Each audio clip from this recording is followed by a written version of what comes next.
The Akashic record is a symbolic representation that the brain uses to represent the fact that every thought which has ever been thought exists. The Akashic records are the collective consciousness. It has been referred to as the mind of Creator, which as such happens to contain the information or the energetic vibration of every thought which has ever been thought in any universes that have ever been, since the first division of oneness or source. It also contains a bit of the future.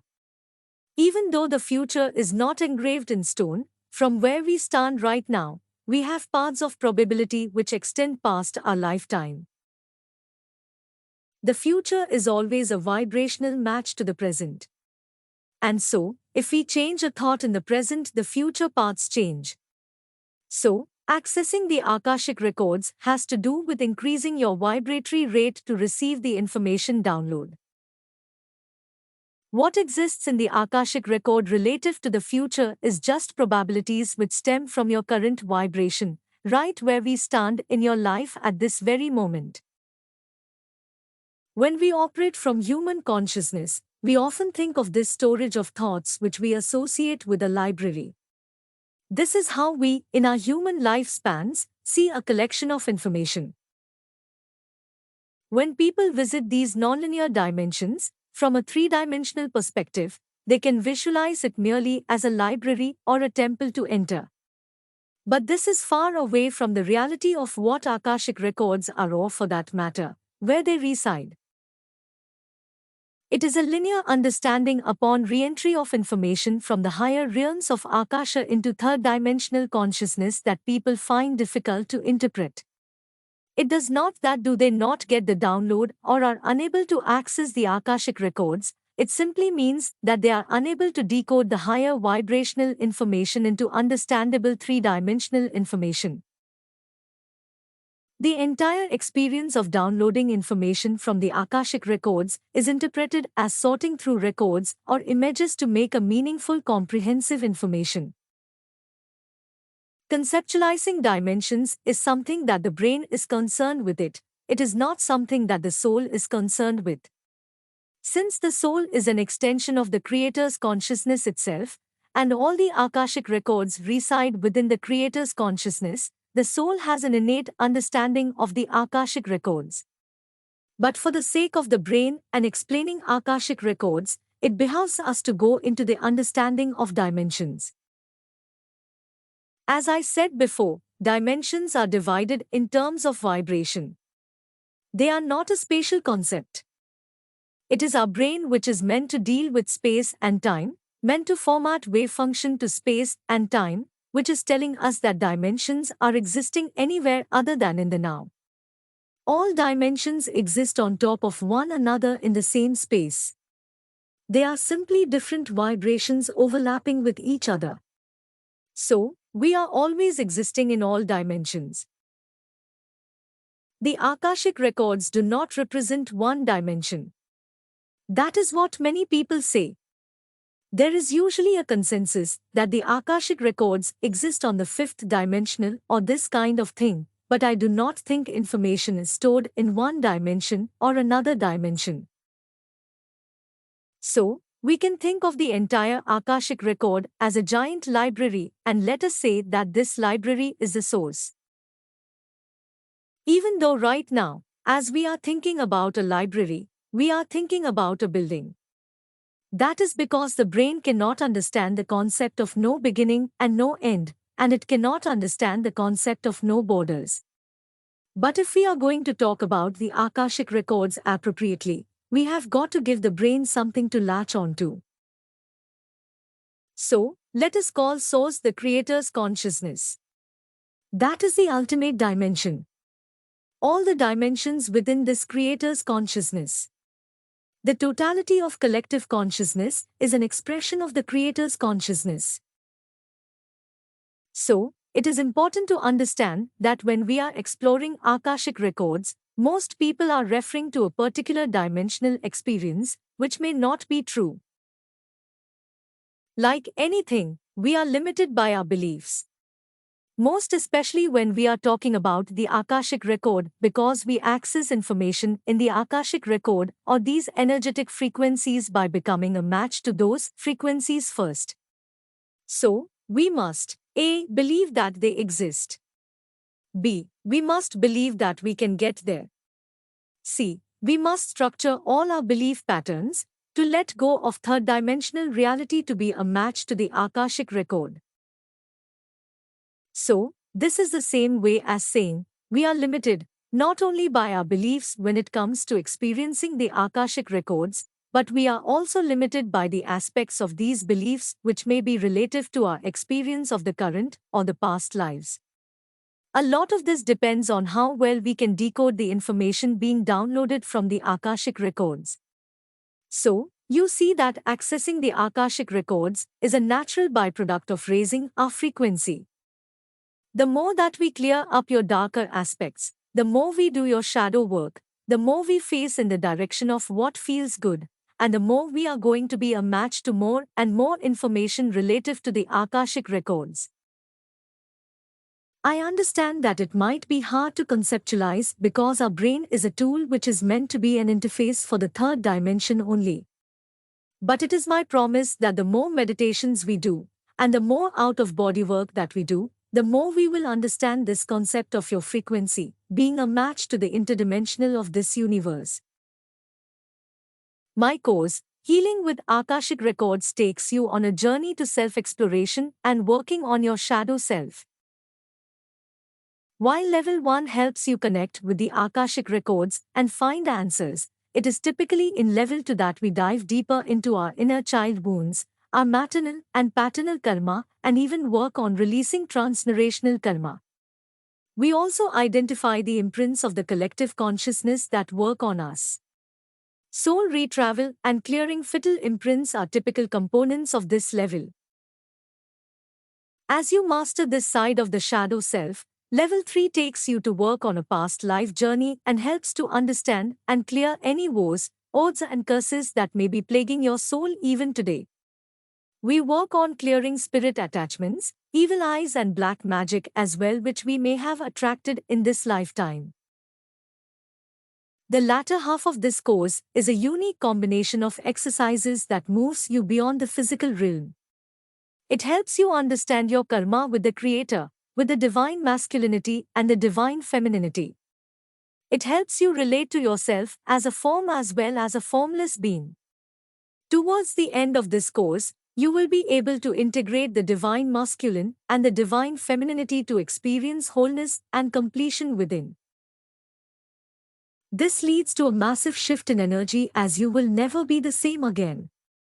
This divine integration will help you experience an effortless journey even in the most difficult relationships.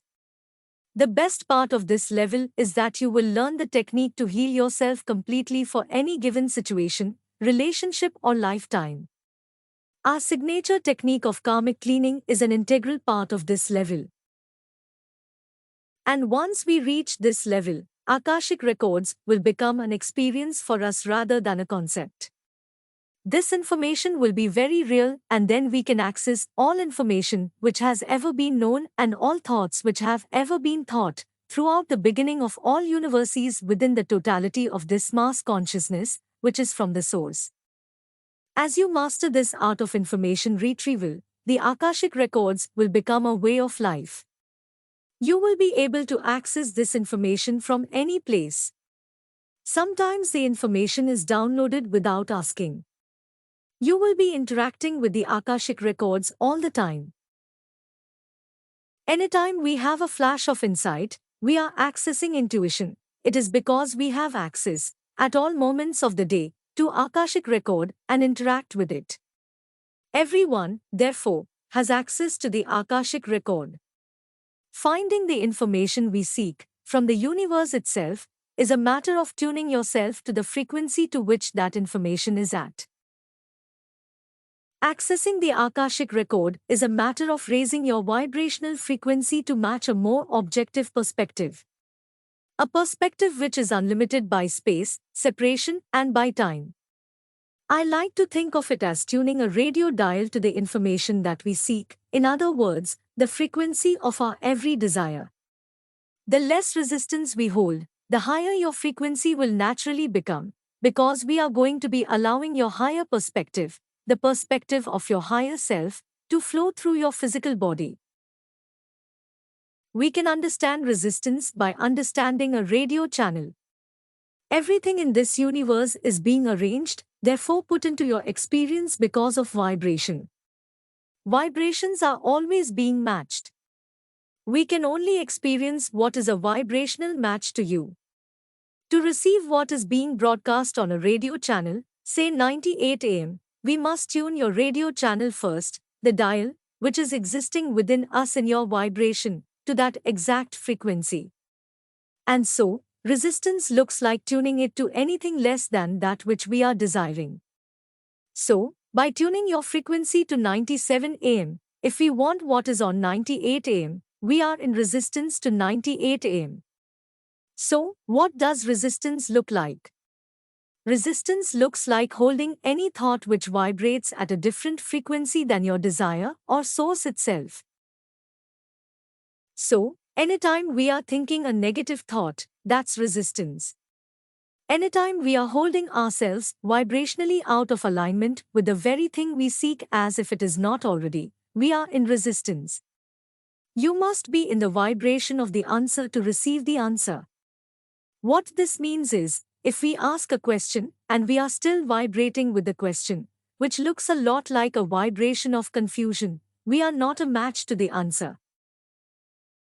So, to get an answer from the Akashic records, we need to put ourselves in the vibrational space of either having the answer already, means thinking about what it would feel like if you had that answer and putting yourself in that vibration. Or B. It means moving into a space of complete allowing or trusting of the universe, being that we give out a question and then we put ourselves in the space of open receptivity, and in that space, trusting that we will receive the answer. Both of those are allowing states. When we are finding harmony between the conscious reality that we are living in our physical perspective and the thought scopes which exist outside of our physical perspective, that harmony is going to create this type of resonance which makes it quite easy for us to access this more objective perspective, where all the information present in this universe exists. If we are focused on confusion, we are disallowing knowing. If we are focused on knowing, we will allow knowing into ourselves like a channel. Receiving any information from the Akashic records is channeling, and all beings are channels. We are a channel to the degree that we allow information to flow through you. You want to think of it like water flowing through a channel, which we did it again, moving into the space of being able to access the information we are seeking, is in being open to allowing the very channel which we want to access. So, that looks like, to begin with, we want to tell the universe through intention or a question, what channel we would like to open, what specific information. And then, we allow it to flow through us by allowing it. What I mean by allowing is alignment. You can change out the word allowing for alignment in our soul, because alignment is working yourself into the very frequency of the thing that we were searching for it to then manifest or become an experience for us or knowing for you. Being in a space of trust also lies in surrender. We learn to accept the divine timing, we become one with the concept of divine order. It is all about aligning with the very thing which we are seeking. I want to reiterate that when we are receiving information from Akashic records, we are not going anywhere. Even when we are using out-of-body work, it is not like we are going anywhere. That interpretation of travel is just something that your brain is doing upon re-entry to help us understand the experience, because we understand experiences in a three-dimensional way. Otherwise, your third-dimensional brain has no way to understand what we have just experienced above the third dimension. The heart is the most important interface between non-physical reality and physical reality. All information, which is coming from the Akash into the human body, is coming through the heart first. Doubt is a form of resistance. Just like muscle training takes repetition. So, we are training the brain to line up with that which is beyond the brain. So, the heart is what is receiving the information from the Akash and it then communicating it to the brain, which then communicates it to the entire body. So, doing a lot of meditation or working on opening your heart space is an exceptionally effective way to access the Akashic record.